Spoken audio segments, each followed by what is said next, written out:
Hey everyone, in this week's tutorial, we are diving right into two simple but powerful Python functions, max and min. You will see how to find the highest and lowest values in a list, a dataset, and even from user input. This is a straightforward, hands-on guide, and by the end, you will have these functions ready for your own projects. In this tutorial, we are covering basic use of max and min function in Python, finding max and min in a list, using max and min function with user input, combining max and min functions with other functions like lim, a quick overview of handling empty lists and custom key functions. Feel free to follow along in Jupyter Notebook, VS Code, or any IDE you like. We're using Jupyter Notebook. Let's start with the basics. Here is a simple way to use max and min function in Python. Max 359 gives us the highest number 9, min 359 returns the smallest number 3. So far, this is straightforward with simple values, but it gets interesting with lists and other data. Let's see how max and min function works with lists. This is super helpful in real-world applications, like finding the highest score in a game or the minimum price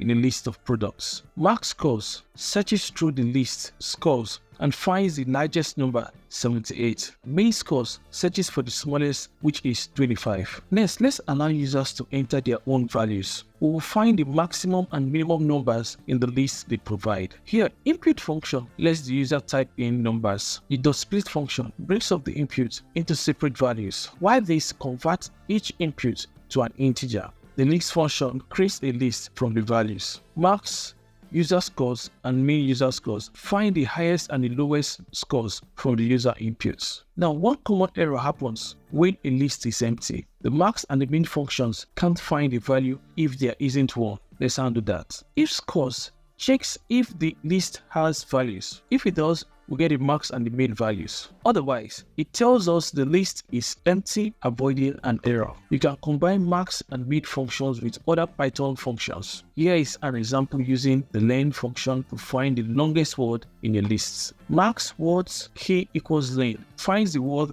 with the most characters by using len as a key function. Min words key equals len finds the shortest word. This technique is great when working with text or objects, not just numbers. If you found this helpful, hit the like button and subscribe so you won't miss our next tutorials. In coming videos, we'll add more features to enhance these examples, like sorting lists and working with more data structures. Thanks for watching and see you in the next tutorial.